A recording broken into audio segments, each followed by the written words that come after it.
abanyamakuru twibuka uyu mugoroba bafite amazina, tubibuka mu ngiro, tukabibuka mu mazina, ariko tukanibuka n'abo bari bo. Munyemerere twibuke Bucyana Jean Bosco, twibuke Nshimiyiryo Jean Ed, twibuke Karambizi Gratien, twibuke Ruhigira Calixte, twibuke Munyarigoga Jean Claude, turibuka Mbunda Felix, turibuka Kalinda Viateur, Sebanani André, Rubwiriza Tarsis, tukibuka Rwiyegura Ange Albert. Uyu mugoroba kandi turibuka Rudahangarwa Jean Baptiste, tukibuka Ntaganda François, turibuka Nyiraneza Thérèse, Karangwa Assumpta, Nsabimana Emmanuel, Kalisa Calixte, Murorunkwere Violette, Nsengimana Pio, Burasa Priska, Nkubiri Sylvestre, Rwabukwiz Vincent, Habineza Aphrodis, tukibuka Karambizi Gratien, tukibuka Bazimaziki Obed, Kameya André, nawe turamwibuka uyu mugoroba, turibuka Kamanayo Theotime, tukibuka Kayihura Octave, turibuka Karinganire Charles, Kanyabugoyi Fidèle, Rubwiriza Tarsis, Nyimbuzi Aloise, Shabakaka Vincent, Mwumvaneza Médard, Kamurase Martin, tukibuka Kayiranga Marcelin, turibuka Mureramanzi Nehemi, Ruhatana Ignace, Kayinamura M. Bedua, tukibuka Mudatsikira Joseph, Rutsindura Alphonse, turibuka kandi Munyakazi Bernard, Mbuguje Sixbert, Mukamana Winifred, turibuka Rukondo Emmanuel Damien, Rugaju Jean Claude, Munana Gilbert, Muganza Clément, Seruvumba Anastase, Mukamusoni Jeanne d'Arc, turibuka Nkundimana Joël, tukibuka Gatera Carpofor, Mutesa Donat, Mbaraga Welars, Rutsindura Emmanuel, Rwemarika Claude, turibuka kandi Twagiramungu Felix. Uyu mugoroba turibuka Gasana Cyprien, Karake Claver, Nsabimana Emmanuel, Byabagamba Straton, Mukama Gakwaya Eugene, tukibuka Hategekimana Wilson, Munana Gilbert ndetse na Ntaganzwa Alex. Abose turibuka twiyubaka. Munyemerere muri aka kanya aya mazina twibuka ababaze jenoside twibuka uyu munsi ni igihe igihugu cyacu cyari cyacuze umwijima. Muri kano kanya munyemerere duhamagare umushyitsi mukuru yegera imbere, uhagarariye RGB yegera imbere, uhagarariye ARG, RMC, AFM, umuyobozi wa board ya RBA, DG wa RBA, uhagarariye imiryango yabo twibuka, mwegera imbere mudufashe gucana urumuri rw'icyizere. Abari muri protokole nabo baradufasha guhererekanya urumuri rw'icyizere. Nyuma yo gucana urumuri rw'icyizere nagira ngo Bonome abari hafi ahita dufasha mu kwibuka mu ndirimbo.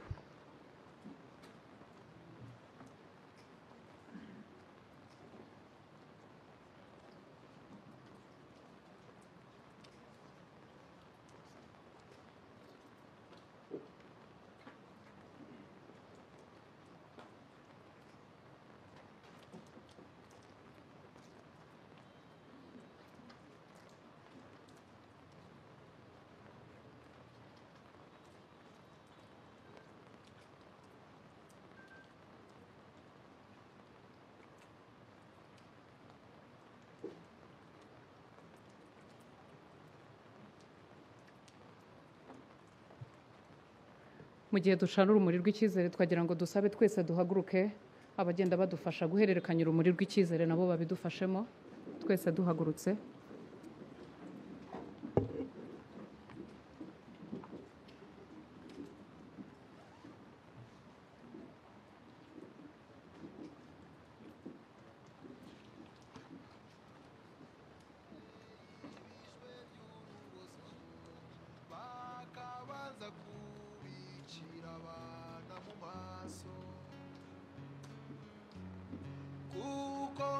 ibyo ukumva ari ubuhamya bwawe nkaba mbivuga ukumva ari wowe mvuga kuko iyo nkuru ukumva ari ubuhamya bwawe iyo nkuru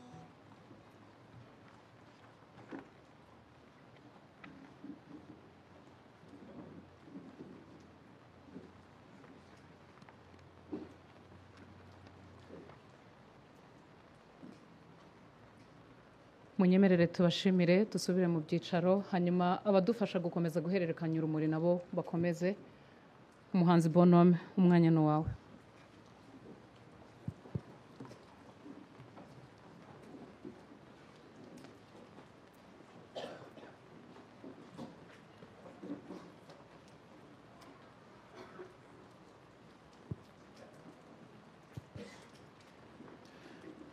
murakoze nanone kongera kumpa umwanya. Reka twibuke mu ndirimbo nise kubera ko bishwe bananiwe, kubera ko bishwe bashonje, kubera ko bishwe babuze ubarengera, kubera ko bishwe batemwe bashyizwe mu myobo babona n'ahandi.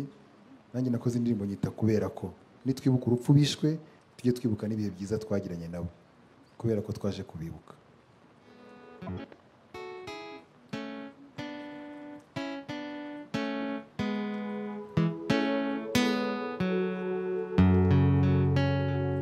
kubera ko uyu munsi twaje ku rwibutso, kubera ko uyu munsi twaje kubibuka, kubera intimba nyinshi iri ku mutima, kubera urukumbuzi ufitiye abo wabuze, kubera abana b'ibitambambuga bicwaga batazi n'icyo bazira, kubera ababyeyi bishwe by'urubozo bakabanza kubicira abana mu maso, kuko mvuga ibyo ukumva ari ubuhamya bwawe nkaba mbivuga ukumva ari wowe mvuga, kuko iyo nkuru wumva ari ubuhamya bwawe iyo nkuru reka nyirekeraho, kubera yuko yishwe mudaherukana ukaba utaramenye byibura n'agakuru ke, ntiwigeze umenya n'aho bamujugunye cyangwa se ngo umenye ijambo rya nyuma yavuze, ukumbura ya minsi mukiri kumwe, ibyo bihe byiza byose ubu byabaye amateka, kuko mvuga ibyo ukumva ari ubuhamya bwawe nkaba mbivuga ukumva ari wowe mvuga, kuko iyo nkuru wumva ari ubuhamya bwawe iyo nkuru reka nyirekeraho, ndagusabye ntiwibuka maze ukumva imbaraga zibaye nke, ndagusabye ntiwibuka maze ukumva inimbira kuganje, ntiwibuka urupfu abawe bishwe, jya wibuka n'ibihe byiza mwagiranye, ntiwibuka agahinda bajyanye, jya wibuka n'ibihe byiza mwagiranye,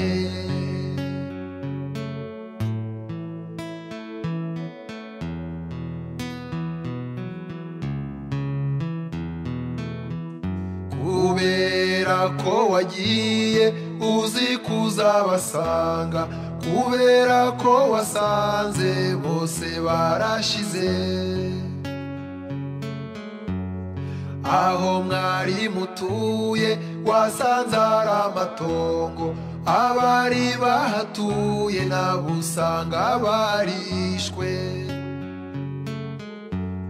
Kuko mvuga ibyo ukumva ari ubuhamya bwawe, nkaba mbivuga ukumva ari wowe mvuga.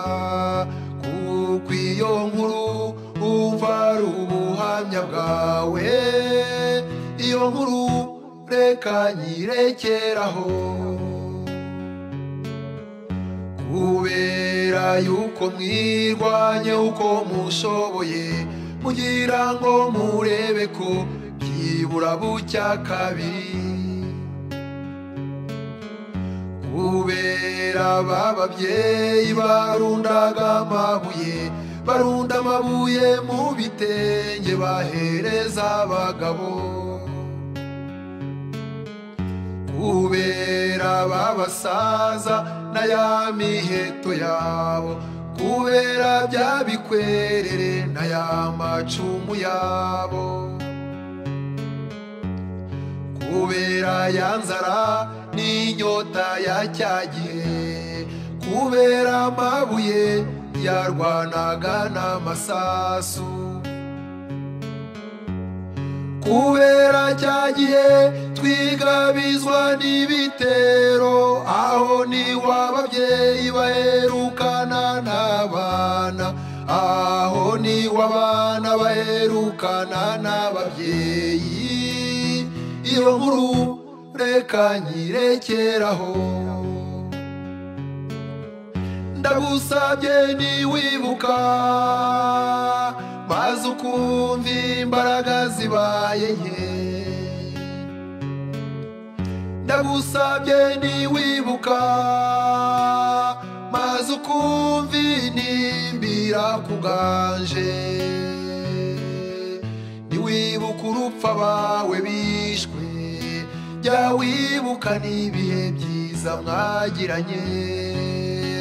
Niwibuka agahinda bajyanye, jya wibuka n'ibihe byiza mwagiranye.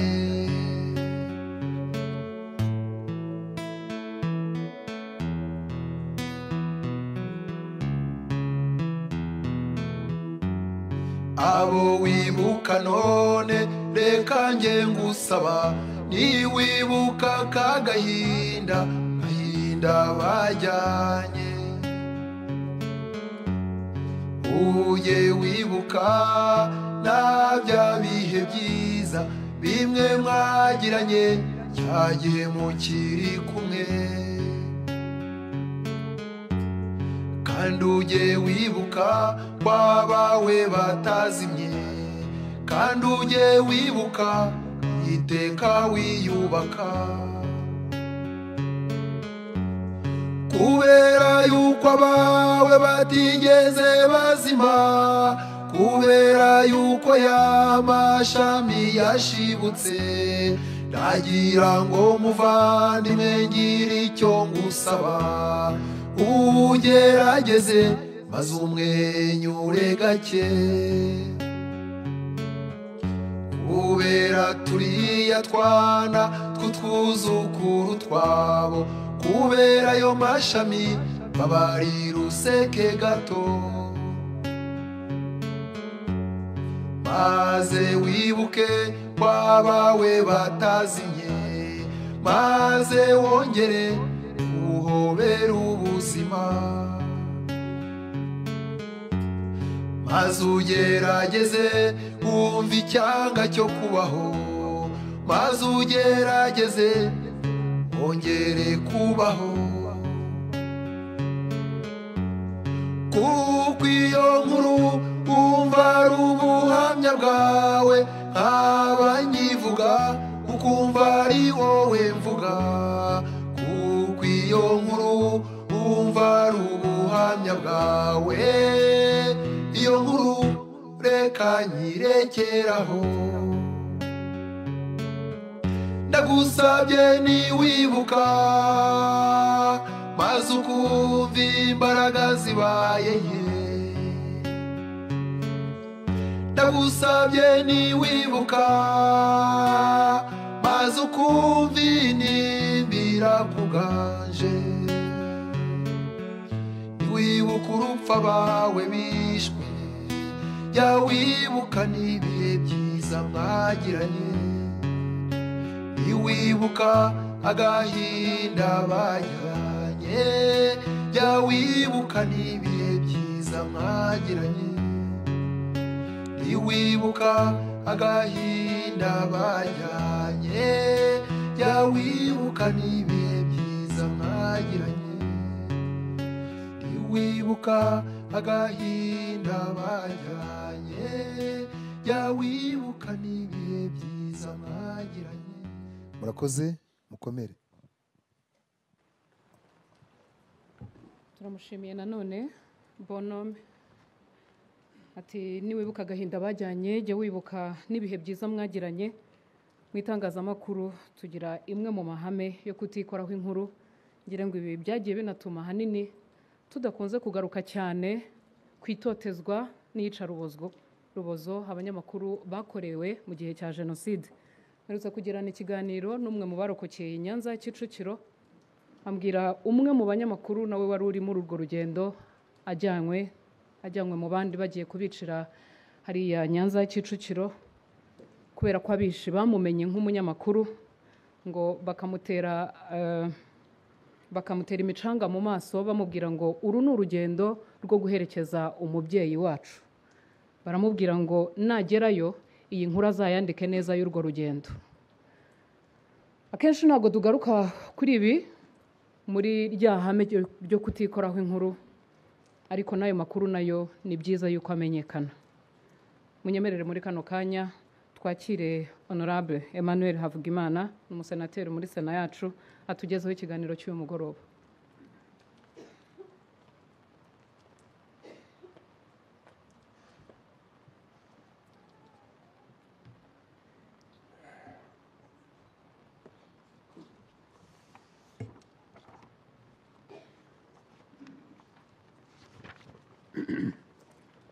Nyakubahwa mushyitsi mukuru, banyacyubahiro mwese mwatumiwe muri iki gikorwa cyo kwibuka abanyamakuru bazize jenoside yakorewe abatutsi, abanyamakuru, imiryango yibuka abanyamakuru twibuka uyu munsi, inshuti z'itangazamakuru muri aha ngaha mwatumiwe mwese, mbanje kubihanganisha kuko iyi minsi turimo ntabwo ari iminsi yoroshye.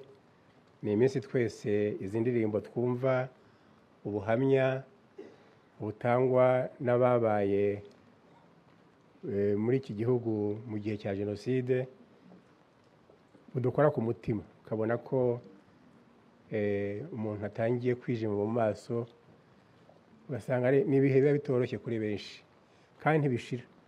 Ubu ni inshuro ya 31 twibuka, ariko buri gihe uko dutangiye igikorwa cyo kwibuka usanga byongeye gusubira ibubisi. Mbanje rero gushimira umuyobozi wa RBA wantumiye muri uyu munsi. Mu by'ukuri ntabwo yantumiye kubera ko ndi senateri, yantumiye kubera ko ndi inshuti y'itangazamakuru. Yewe ntabwo mwabyemera, ariko nababwira ko ngubu maze imyaka 60 ndi mu itangazamakuru nk'umusomyi. Mukandeba utese uriya muntu buriya afite ingahe? Umuntu umaze imyaka 60 ari mu itangazamakuru wafite ingahe? Yewe nyogokuru yajyaga avuga ko navutse babiba Masaka. Iwacu ni Ibufundu ni muri Nyamagabe, babiba Masaka mu kwezi kwa mbere. Akongera ati kandi wari umwaka wa yubire y'umwami Rudahigwa. Umwami Rudahigwa yimye ingoma mu mwaka wa 1931.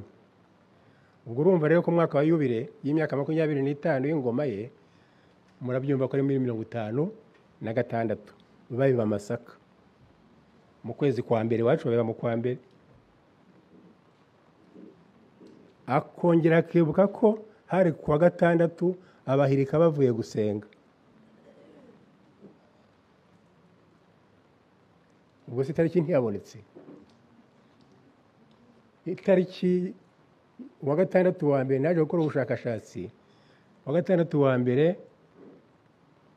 wo muri 56 wo mu kwezi kwa mbere hari ku itariki 7, wa kabiri 14, wa gatatu 21, 28 ntabwo baba bakiba, baba bararangije kubiba. Ubwo rero no gushakiraho. Ariko mu mwaka w'1972 nigaga i Nyamasheke, ngeze mu mashuri muri 4e secondaire, mfite imyaka 16, nkajya ndeba abana bo mu mujyi w'i Kigali n'abandi bavutse mu miryango isobanutse, babatijwe ari impinja, bavukiye muri maternité, bandika amatariki bavukiyeho, nanjye ndayandika. Nandika ko navuze tariki 4 z'ukwa mbere 1956, ariko sibyo. Itariki 4 hari kuwa gatatu. Mba ndabyishe. Icyo mbivugira nuko naho nkunda gutanga ibiganiro byo kwibuka muri iyi minsi, mbashaka kwereka abantu ko amateka y'iki gihugu, yewe kuva 59 afite imyaka 3 kugeza muri 94 byose narabirebaga. Uretse ko bya 94 byo navuga ko ntari mu Rwanda, kubera yuko nkuko muzi amateka y'iki gihugu bageze igihe baravuga ngo abanyeshuri b'abatutsi twabaye benshi mu mashuri yisumbuye, abakozi ba leta babaye benshi b'abatutsi, baratwirukana mu 1973, mpita nyabangira ingata ndohokira i Bujumbura. Urugendo nakoze, nanditse igitabo cyitwa Tubibuke, uzabona akanya akagisoma. Ni urugendo rutangaje. Tekereza ku bibacu ku Gikongoro, ugiye i Bujumbura ariko ugaca kuri Goma. So kutamenya geography. Ni ukubera ko umupaka w'Uburundi n'u Rwanda wari ufunze, udadiye. Twaragiye tugeze ku mayaga, bati ntabwo mushobora kubona aho muca ku Kanyaru, hariya mu Rufunzo, muri komine Muyira, hari abasirikare benshi ntimushobora kwambuka. Bafata abantu babazana i Kigali, nako babazana i Nyanza kubafungirayo. Subira inyuma, na data wacu warumperekeje, subira iwacu ku Gikongoro, ntangira gushaka inzira mu ibanga, ndagenda mva ku Gikongoro nca ku Kibuye, mu Birambo niho nari nareze tronc commun. Nari mfite umupadiri w'inshuti yanjye yitwa Padiri Alfred Niyitegeka, wabaga i Nyange, nyura kwa Padiri musezeraho. Nyange Rubengera, Rubengera Rutsiro, Rutsiro Gisenyi, Gisenyi Goma, Goma Bukavu, hahandi mwuba za Minova zandi, hariya hose ndahazi. Minova za hehe, Bukavu. Kuva Bukavu rero ujya i Buvira, umuhanda uca mu Rwanda. Ariko umuhanda uca mu Rwanda nanze kuwucamo duca Inyangezi, duca muri Nkoma, aho bita muri Nkoma, umuhanda mubi cyane, ukamanuka mu Kamanyura, ugakomeza Bujumbura. Tariki 13 z'ukwezi kwa gatandatu 1973 ninjira mu Burundi. Nari naratinze. Abandi bahunze mu kwa gatatu, mu kwa kane, ariko nari narabuze inzira. Ngengera mu kwa gatandatu, maze ibyumweru 3, Habyarimana akora kudeta. Ndaza kubigarukaho mu kanya. Ngiyo imyaka 60 rero maze natangiye gusoma kinyamateka niga mu mwaka wa 3, mfite imyaka 9. Mwaka w'1935 nkayitizwa n'umukateshiste witwaga Elias Seyonde, Imana imuhe iruhuko ridashira, nawe baramwishe muri jenoside. Nkayisoma nayirangiza, nkayimugarurira nyuma y'icyumweru kimwe akampindi. Abakateshiste bose babonaga kinyamateka ku itegeko, donc bafatiraga abonoma bakajya bayihabwa. Nguko ko avuga Imana yakunze itangazamakuru ndi umwana muto. Iyo rero nagiraga iwacu muri iyo myaka, ndaza kubigarukaho mu 1935, kubera ibihe igihugu cyari kirimo byo ibitero by'inyenzi, by'itotezwa ry'ifatwa ry'abantu. Yewe abantu bari bafite amatsiko yo kumenya amakuru.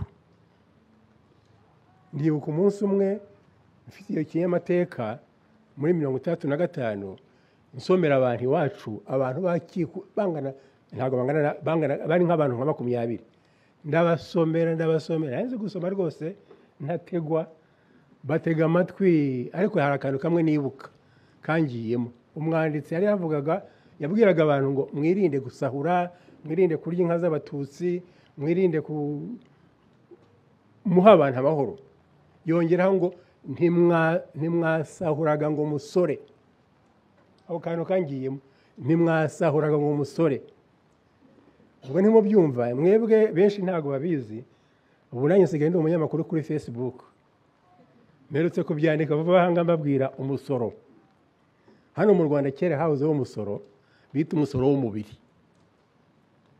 Umusoro w'umubiri, umuntu w'umugabo wese, abagore ntibasoraga. Umuntu w'umugabo wese w'imyaka 18 yarasoraga, agasora amafaranga 400. Muravuga ngo ni make, ariko 400 icyo gihe, ndavuga mu 1972-73 yari akiri 400. 400 yari amacupa ya byeri 10. Oya, ararenga 10. 12 kuko icupa ryaguraga amafaranga 33. Icupa rya Primus rirerire. Ngaho rufata Primus 13, sibyo? 12 ukube n'icyatanu ubu ngubu. Ntabwo 18 se, ni ibihumbi 18 by'ubu. Amafaranga 400 yari ibihumbi 18 by'ubu ngubu. Byose aho biva rero no mu bushakashatsi muzabibona. Umwami Rudahigwa mu mwaka w'1958 afungura Bralirwa, yasinyaye amasezerano na Groupe Heineken. Groupe Heineken niyo yari hagarariye Bralirwa, niyo uruganda rukuru. Basinya amasezerano ko icupa rya Primus mu Rwanda rizagura $1. N'ubu rigura $1. Aya masezerano arahari ku icupa rya Primus 72 centilitres rizagura $1. Iyo $1 rizamutse rirazamuka. Ubwo rero icyo gihe muri iyo myaka mvuga ya 72 $1 ryari amafaranga 30. None rigeze ku cyamagana ngahe, cyamagana 5 hari cyama ubya. Urumva rero ko byari bimeze nuko. Nibwo rero umugabo w'umwanditsi w'Ikaduha yabwira ngo n'ubundi ntabwo mwasahuraga ngo musore. Umuntu udasora yitwaga impiringi. Impiringi iyo wasoraga baguhaga ibarate kare nka receipt igaragaza ko amafaranga bayakiriye. Ukakagendana hamwe n'indangamuntu yawe, wagira kuri barriere batizana ibarate ko wasoze ukaryerekana. Aho utarifite bakagushyira hariya, mwamara kuba benshi bakabashorera akabajyana muri kasho, mukazava rero ko mwishyuye. Ukanaseba umugabo udasora yabaga nta jambo afite mu bandi. Ariko abantu bari baza amayeri. Abapolisi bambaraga uniforme zijya gusa n'igitaka, kera zijya gusa kera na bimwe abakora defense ba kera. Noneho bababona hariya baturutse hariya, ndabyibuka abaturage barimo bahinga bagahamagarana ngo mukomere, indege yaguye i Kanombe. Abaturage bakihisha akamenya yuko i Kanombe no kubera umwenda w'inombe. Umwenda usa n'inombe abapolisi bambaraga. Nibyo rero nababwira, itangazamakuru ryabaye iryanjye ni gasogondere. Ngeze Nyamasheke sizi ukuntu byagenze, abanyeshuri banzi n'abayobozi bangira umuyobozi w'ikinyamakuru cyitwaga Umubano cy'ishuri. Ndakomeza ikinyamakuru kirasohokaga, tukohereza nimero muri presidence kwa Kayibanda. Presidence yari yabone rwose Nyamasheke. Ubwo rero noneho maze kugera mu mahanga byose byarakomeje, ubwo nasigaye nirwana kugira ngo mbone icyo nsoma. Bigera mu mwaka w'1984 nari ndangije lisanse. Lisanse ntabwo ari mu itangazamakuru. Nashatse kwiga itangazamakuru ndaribura. I Burundi nta école de journalisme yabagaho, no mu Rwanda nta yabagaho. Abigaga itangazamakuru bigaga Kinshasa cyangwa bakajya kwiga i Yaoundé muri Cameroon. Mbuze journalisme niga géographie na histoire. I Burundi byari bifatanye. Les 2 premières années étaient communes. Imyaka 2 ya mbere twariganaga, tugatandukana tugiye muri licence, bamwe bakajya muri géographie abandi bakajya muri histoire. ngo kuko narangije rero geography mba umwarimu wa geography, ikintu cya mbere nakoze ni ukwiyabona kuri Jeune Afrique, ni ukwiyabona kuri kinyamateka, ni ukwiyabona kuri dialogue. Ibyo binyamakuru bitatu n'ikindi cyitwaga l'Opéra du 20e siècle byansangaga i Burundi biturutse mu Rwanda, ibindi biturutse i Burayi. Kuva 1984 kugeza 1996 ntashye mu Rwanda, la collection y'ibinyamakuru iruzuye muri bibliothèque yanjye muhira za Jeune Afrique z'icyo gihe. Ndi umunyamakuru wanyereye agaca ku ruhande. Ariko ikinshimisha, hari umukobwa wanjye wansimbuye niba atarahanga simbizi, witwa Michel Iradukunda, uvuga amakuru mu Gifaransa. Uriya n'umukobwa wanjye yakoze umwuga wa se wose atabashije gukora. Inshuti zanjye rero, icyo bansabye ni ukubabwira ku mateka yagejeje igihugu kuri jenoside, ariko cyane cyane n'uruhare itangazamakuru byabigizemo. Itangazamakuru mwese murabizi baryita quatrième pouvoir, nyuma ya le pouvoir exécutif, le pouvoir judiciaire et le pouvoir législatif. Ubutegetsi nyubahirizategeko, ubutegetsi nshingamateka n'ubutegetsi ubucamanza. Itangazamakuru ryiza ryiyongeraho. Ibyo ni mu mvugo, abantu barareba bagasanga ibinyamakuru bifite uruhare runini mu kwigisha ibyiza cyangwa mu kuyobya abantu. Niyo mpamvu ababishinzwe bagomba kuba maso, bakamenya ikinyamakuru umurongo gifite, aho kiganisha abanyarwanda n'abagisoma muri rusange, niba cyandikwa mu ndimi z'amahanga, niba ari ibintu byubaka cyangwa niba ari ibintu bisenya. Ikinyamakuru cya mbere cyatangiye mu Rwanda tariki 3 z'ukwezi kwa 9 1933 ni Kinyamateka. Nicyo cya mbere. Ubu ngubu gifite imyaka 92.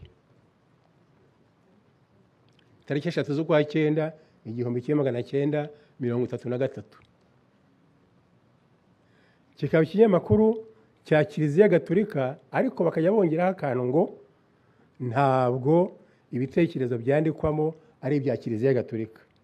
Ni icya Kiliziya, ariko ntabwo ibitekerezo birimo wabibaza Conseil Episcopal, niko babisobanura.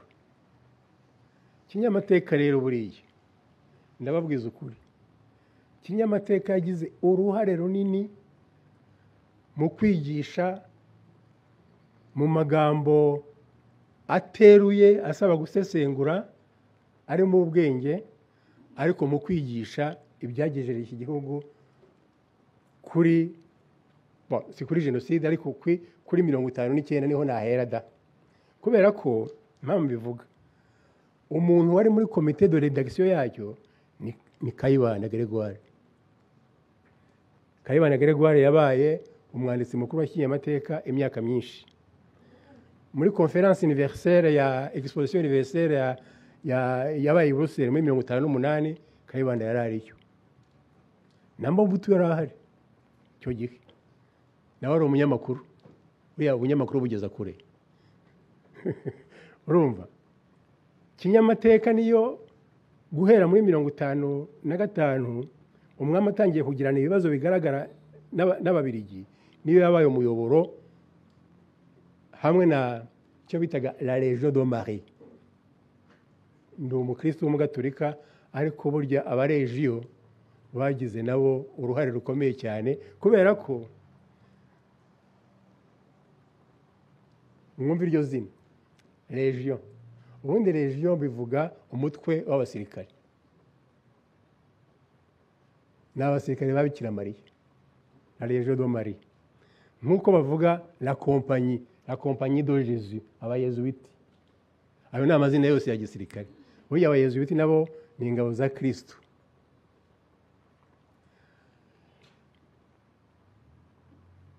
Inama z'abaregiyo zabaga uburyo bwo kugira ngo abayobozi ba Parmehutu bigishe abayoboke babo ibitekerezo birwanya ingoma ya cyami, bigasohoka muri bya binyamateka ku izina ry'umuntu utigaragaje izina. Kayibanda yajyaga yandika akoresha pseudonyme, inyandiko ze zigasohoka, abantu bari baramuhimbye Masudi, niryo zina ry'irihimbano. Masudi nk'umuyisilamu nyine, sinzi ahantu byavuye, ariko yari afite amazina menshi akoresha yandika ibitekerezo bye mu binyamakuru by'icyo gihe. Mu mwaka w'1958 havutse n'ibinyamakuru noneho byandikwa muri ndimi z'amahanga. I Bukavu havutse ikinyamakuru cyitwa Temps Nouveau d'Afrique. Temps Nouveau d'Afrique. Temps Nouveau d'Afrique cya kinyamakuru cy'abantu nyine bajijutse bazi igifaransa, barangije amashuri yisumbuye. Hari umugabo bamwe muri ahanga mushobora kuba muzi, Dr Munyakayanza Jean François, yigishaga muri Kiye, ubu yagiye mu kiruhuko cy'izabukuru. Yakozeho thèse de doctorat nziza cyane ku itangazamakuru no ku icyo kinyamakuru cyane cyane cyitwa Temps Nouveau d'Afrique. Nicyo cyacishagamo ibitekerezo cyane cyane by'abantu bize, babandi mu Rwanda bari barakoze ishyaka ryabo ryitwa RADER. RADER yari Rassemblement Démocratique Rwandais. Ryari ishyaka rihuza abasore b'abatutsi, cyane cyane abatutsi, ariko n'abahutu bari barimo, rigamije kuzashyiraho une monarchie constitutionnelle, ni ukuvuga umwami uganje ariko udategeka nk'uko umwami wo mu Bubiligi ameze. Mu Bubiligi buriya hategeka premier ministre. Premier ministre atorwa mu ishyaka ryabonye amajwi menshi mu matora y'abadepite. Le parti majoritaire muri parlement nitanga premier ministre, bakaba aribo bayobora. Umwami ni ikimenyetso. Umwami w'Ubwongereza nicyo kimwe, umwami wa Swede nicyo kimwe, umwami wa Denmark nicyo kimwe. Ni abami baganje badategeka. Ngaho rero mbwirira umunyarwanda wo muri 58 ngo barashaka ko Rudahigwa azaba umwami uganje udategeka. Umwami udategeka asabaho mu Rwanda, ntawabyumvaga. Umuyobozi waryo yari Prosper Bwanakweli. Prosper Bwanakweli, umututsi, niwe wari umuyobozi w'iryo cyaka rya RADER.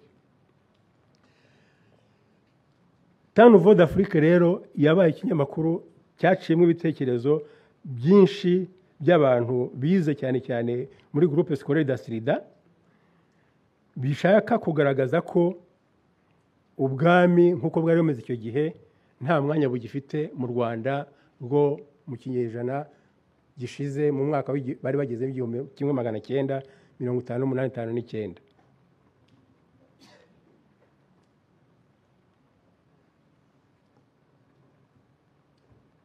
Itariki ikomeye cyane, ubwo nihuse kubera ko bampaye iminota 30 gusa, ubundi navuga n'amasaha ibiri agashira, ariko reka nihute. Itariki ikomeye cyane abanyarwanda bose bafashe mu mutwe, 25 Nyakanga 1959, umwami w'u Rwanda aratanga, yarapfuye, ariko bavuga ko umwami yatanze. Umwami ntapfa aratanga, ari Bujumbura.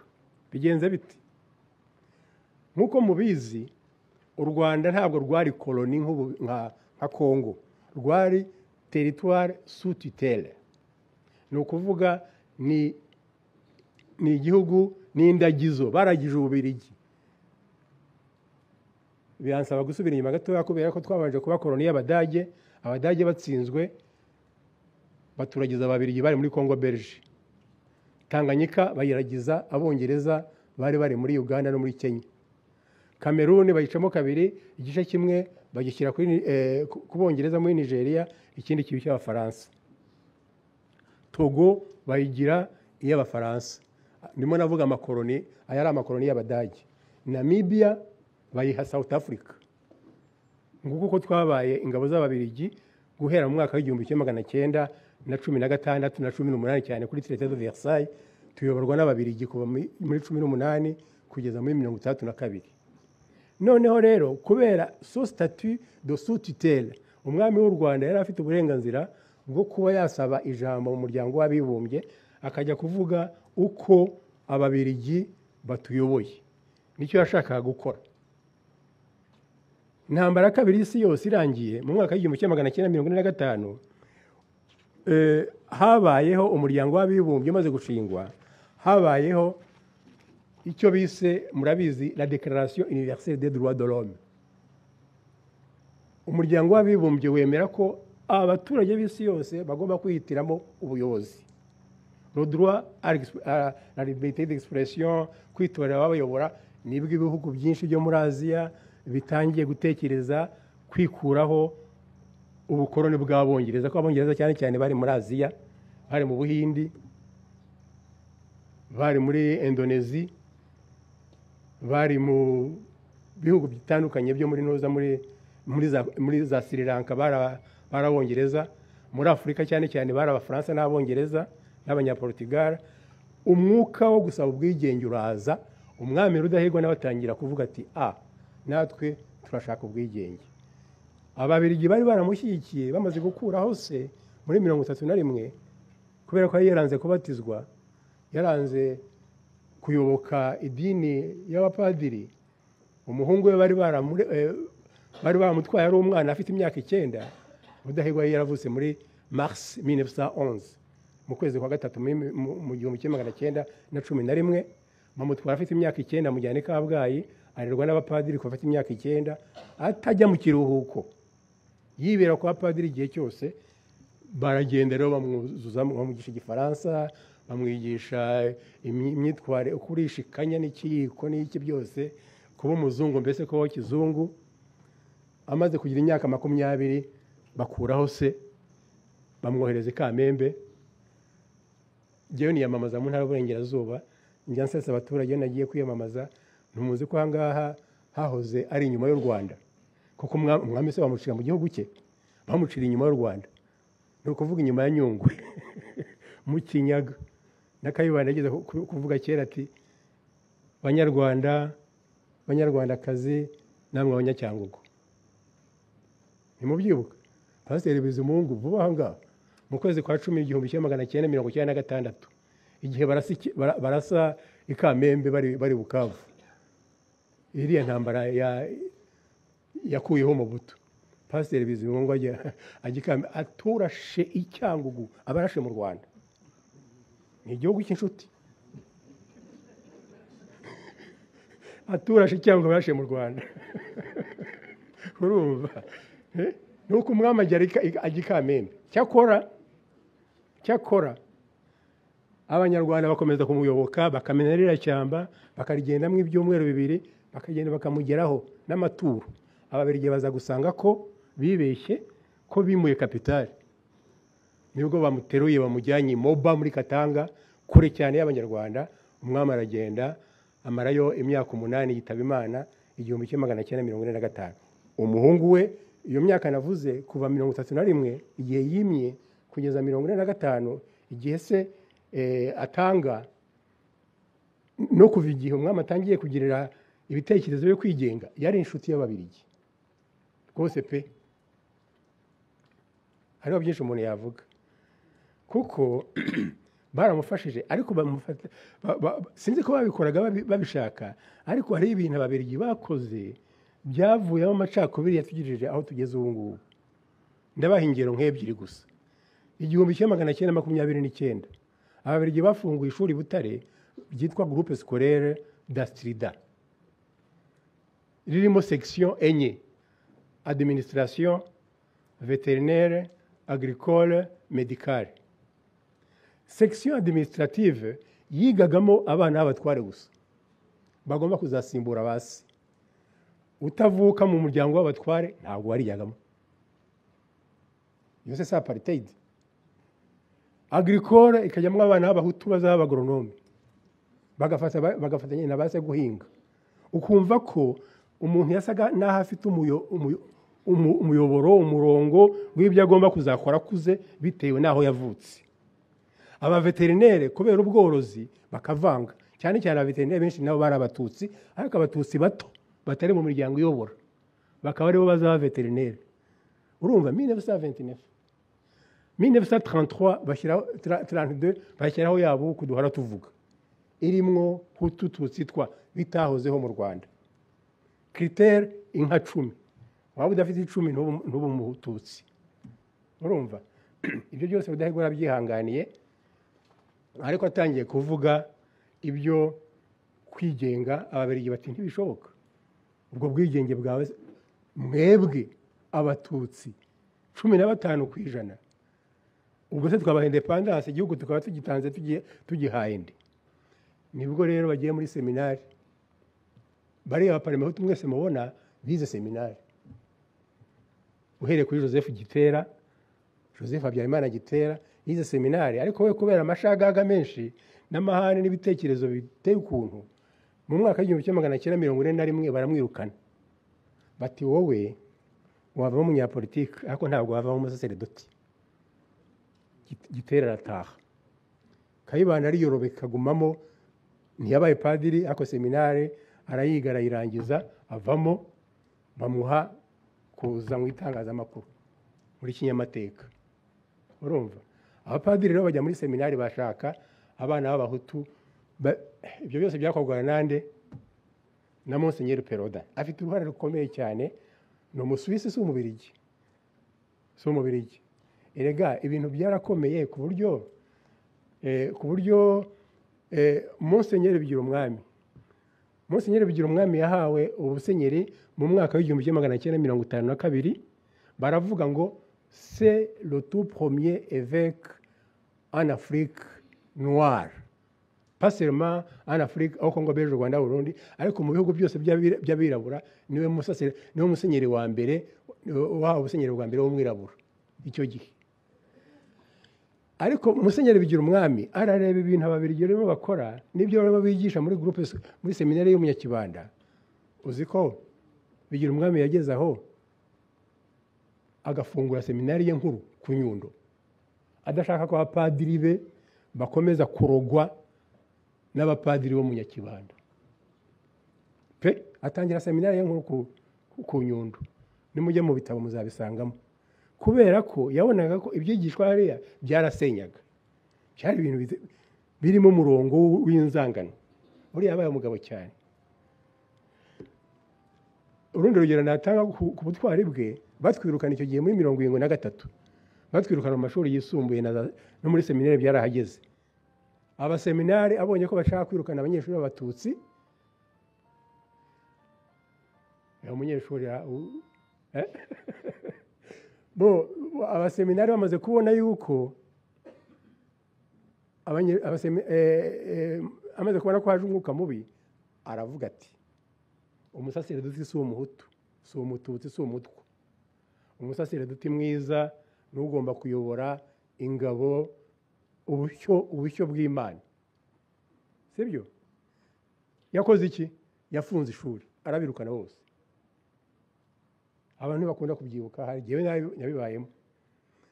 Bose arabirukana, aho turabatutsi barataha. Ariko Kayibanda abona yuko hari batsinzwe, bahita bafata icyemezo ko seminari yo ku Nyundo ibaye college, ibaye ishuri rya leta, ibaye college. Directeur Kanyarengwa Alexis yabaye umuyobozi wa seminari yo ku Nyundo, yahinduye izina abaye college. Aho nukubereka uruhare inyigisho z'abapadiri bamwe babi, si bose, no kuba tukiriho hari abapadiri babigizemo uruhare. Iwacu mu Bufundi dufite umupadiri twubaha cyane witwa Padiri de Jambrine, Imana imuheruho ridashira, bari baramwise Imana y'abatutsi. Yagize uruhare rukomeye cyane kugira ngo akore abantu mu 1963 iyo iwacu twita Noheri y'amaraso. Noheri y'amaraso yo muri 1963. Itangazamakuru rero muri 1960 ibintu byariyongereye, inkuru nyinshi, ruswa, impuha. Nibwo havutse ikinyamakuru cyitwa ngo iki kizajya cyandika iki, cyandika inkuru y'imvaho. Ni izina ryavuye, inkuru y'ukuri itari igihuha, inkuru y'imvaho. Imvaho irakomeza ibaho, isohoka ngira ngo 2 mu kwezi. Haza kuza ikindi kinyamakuru cy'igifaransa cyitwa La Relève. La Relève haza la relève cyandikwa mu gifaransa. Mu mvaho hasohokagamo noneho inkuru za leta, kinyamateka n'iya kiliziya. La relève n'imvaho byari ibya Orinfor, Office Rwanda d'Information. Ariko kuri Kayibanda Orinfor ntiyabagaho, siko yitwaga, yabaye Orinfor kuri Habyarimana. Icyo gihe kuri Kayibanda tout simplement bayitaga ministère du tourisme et de quoi, byajyana et de l'information. Hari ministère du tourisme et de l'information, yayoborwaga na Minani Frodoir, niwe wari ministre wabyo, niwe wayoboraga ibyo bitangazamakuru, na radio imwe, Radio Rukumbi, Radio Rwanda. Nta yindi radio ya kabiri yabaga. Radio yatangiriye i Bujumbura. Les studios zaje mu Rwanda nyuma y'ubwigenge mu mwaka w'1933. Muribuka ko twagize yubile y'imyaka 50 muri 2013. Barantumiye icyo gihe ba Ardo Havugimana yaragikora hano. Abo bose n'abanyamakuru twamenye muri kaminuza bageze nanga bagoma n'inshuti. Ariko ndatangara kuko giye numvaga Radio Rwanda irengeje imyaka 50. Ariko nza gutekereza ko bisobanuye nsanga yageze mu Rwanda muri 1963. Radio Rwanda rero zari nke, umuntu wari ufite radio bagari mwarimu. Icyo gihe twari duturanye n'umwarimu witwa Makuza Yohani. Makuza Yohani icyo gihe muri iyo ntambara ya 1933 niho abaturage bose b'iwacu baza kumva radio ku mugoroba, kumva amakuru ya saa 12. Cyane cyane iyo noheri y'amaraso yo muri 1933 irangiye baza kumva. Ariko rero bakagira amatsiko. Umunsi umwe umugore umwe aravuga ati ko abakobwa babyina tutabona, sha fungura turebe. Fungura radio, barifungura. Bagiye kureba basanga harimo imbagara, insinga zirimo. Ati none se abakobwa bari numva babyina, ngo basanga harimo imbagara, turaseka turatembagara. Nari ndi umwaka wa 4 icyo gihe ndabyibuka. Barongera barayipfundikira, Makuza baraje bayipfundikira vuba vuba. Makuza umwarimu nyarwa twaduturanye aho twumvaga radio. Abantu nanjye nayibabwiye tangazamakuru iri mu maraso iwacu baga bazi ko saa moya nagiye kumva radio. Twari dutuye nko ku metero nka 50 nkajyayo, yarangira nkagaruka. Urumva radio ya kabiri se yaje ryari? Radio ya kabiri se nizaje nyuma ya 1994. Kuri Kayibanda hose na Habyarimana radio yarimo, yari imwe gusa. Muri 78 hazamo FM igitangaza, la fréquence modulée. Nari nshengera rimwe ntagira ibyangombwa. FM yatangiye ndi mu Rwanda, ndi kwa bene wacu babagira ukumbere. Nanjye nuba bitangaje, byumvikana neza rwose, bya biparasite by'imiyaga bitarimwo, cyari ikintu gitangaje. Reka rero ndangize vuba, umwanya ni mutoya. Uruhare rw'itangazamakuru mu gutwika iki gihugu, cyane cyane nyuma y'aho urugamba rwo kwibohora rutangiriye. Umva, yewe urugamba rwo kwibohora mwabyumvise ko rwatangiye ndi Burundi. Ariko Radio Rwanda twarayumvaga buri munsi. Navuye Burundi muri 1991, numvise ahantu hari agashara gafatika mu gihugu cya Djibouti, njya kwigisha muri Djibouti mara y'imyaka 5. Ariko nababwiye ko ibyamakuru byangeragaho, ibyo ngibyo nari mfitiye abonoma. Ariko abari mu Rwanda ahangaha bahabaga nyuma y'amasezerano ya Arusha. Uve ko ari nyuma y'amasezerano ya Arusha havutse RTRM. RTRM yavutse nyuma y'amasezerano, nta nubwo ari imbere y'amasezerano. Icyo yari igamije kwari ukwangisha ishyirwa mu bikorwa by'amasezerano ya Arusha. Umurongo wayo wari mubi kugeza ubwo hari umugabo yitabo nahoze nkoresha ntegura iki kiganiro. Hari umugabo w'umunyamerika wabyanditseho cyane, avuga yuko burya ikintu bakoraga ni ugutegura abaturage kwanga abatutsi, kugira ngo umunsi hageze kubica, uzica umututsi azabe yumva ko akorera igihugu. Afite twese turi abantu, kumena amaraso buri muntu wese arabitinya. Ariko iyo bamaze mu za etape bajya bavuga za zindi 10 za jenoside hariho la déshumanisation ukumva yuko wishe umututsi wishe inyenzi utaba wishe umuntu akababwira ko ngo nkuko Kangura yabivugaga na Kangura na iteremo yuko FPR igiye kuza mu Rwanda ikisha abahutu miliyoni 4 ngo kugira ngo umubare w'abahutu n'abatutsi ungane babone ko bana mu gihugu kimwe ari ibintu by'ibihimbano bidafite bishingiye. Urundi rugero nabaha Radio Rwanda mu kwezi kwa gatatu jokwa 1992 ihimba inkuru idafite ishingiro ivuga yuko